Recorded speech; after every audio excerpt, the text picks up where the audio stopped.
வணக்கம்.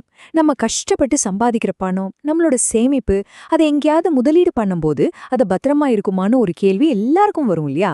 வெறும் விளம்பர வார்த்தைகளை நம்பலாமா, இல்ல சட்டத்தோட உறுதியை நம்பலாமா? இன்னைக்கு நாம சட்டத்தால கொடுக்கப்பட்ட ஒரு மிக முக்கியமான உத்தரவாதத்தை பத்தி தான் பார்க்க போறோம். இந்த கேள்விய ஒரு நிமிஷம் யோசிச்சு பாருங்க. மார்க்கெட் ஏறுது, இறங்குது, பெரிய பெரிய கம்பெனிங்க கூட திடீர்னு காணாம போயிடுது. இப்படி ஒரு சூழல்ல நம்ம பணத்துக்கு எது உண்மையான பாதுகாப்பு? உங்க கேள்விக்கான பதில் இதோ இந்த டாக்குமெண்ட்ல இருக்கு. இது வெறும் பேப்பர் இல்ல, இது நம்ம அரசாங்கம் கொடுத்த ஒரு சட்டபூர்வமான வாக்குறுதி. வாங்க, இந்த வாக்குறுதிக்குள்ள என்ன இருக்கு, அதோட உண்மையான பவர் என்னன்னு நாம இப்ப பார்க்கலாம். சரி, அப்படி என்னதான் அந்த சக்தி வாய்ந்த வாக்குறுதி? அது எங்கிருந்து வருது? வாங்க பார்க்கலாம். ஆமா, நீங்க பாக்குறது 100க்கு 100 உண்மை. இது ஏதோ ஒரு பிரைவேட் கம்பெனி கொடுக்கற ப்ராமிஸ் இல்ல. இது நம்ம இந்திய மத்திய அரசாங்கத்தோட நேரடி உத்தரவாதம். இந்த ஒரு வரிதான் நாம இன்னைக்கு பேச போற எல்லாத்துக்கும் ஆதாரம். சரி, இந்த உத்தரவாதத்துக்கு பின்னாடி இருக்கிற பவர் எங்கிருந்து வருது? இது வெறும் விளம்பர வார்த்தை கிடையாது. இதுக்கு ஒரு வலுவான சட்ட பின்னணி இருக்கு. அதோட ஆதாரத்தை இப்ப பாப்போம். எல்லாத்துக்கும் அடிப்படை இந்த சட்டம்தான். அதாவது எல்ஐசி சட்டம் 1956ல இருக்கிற பிரிவு 37. அப்போ 1956லயே மக்களோட நம்பிக்கைய காப்பாத்த எல்லா சூழ்நிலையிலையும் பாதுகாக்கணும்னு ஒரு தெளிவான சட்டத்தை கொண்டு வந்திருக்காங்க. இப்ப இந்த ஸ்லைட்ல இருக்கிற வார்த்தைகளை ரொம்ப கவனமா பாருங்க. அந்த சட்டத்தோட மிக முக்கியமான வரி இதுதான். ரொக்கமாக செலுத்துவதற்கு உத்தரவாதம் அளிக்கப்படுகிறது.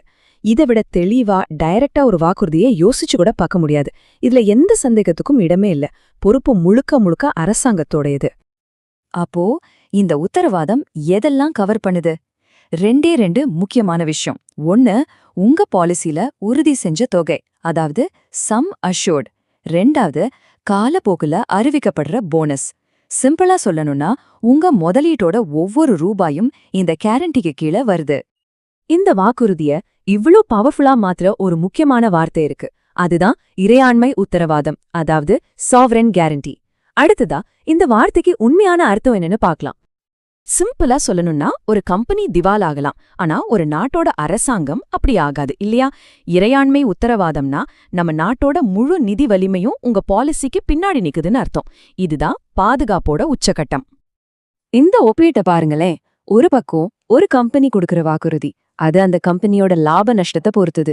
ஆனா இன்னொரு பக்கம் இறையாண்மை உத்தரவாதம்.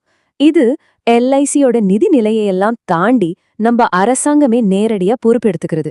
இதுதான் ஒரு நல்ல பாதுகாப்புக்கும் உடைக்கவே முடியாத ஒரு பாதுகாப்புக்கும் உள்ள வித்தியாசம். சரி, இந்த சட்டம் வரையறை எல்லாம் ஓகே.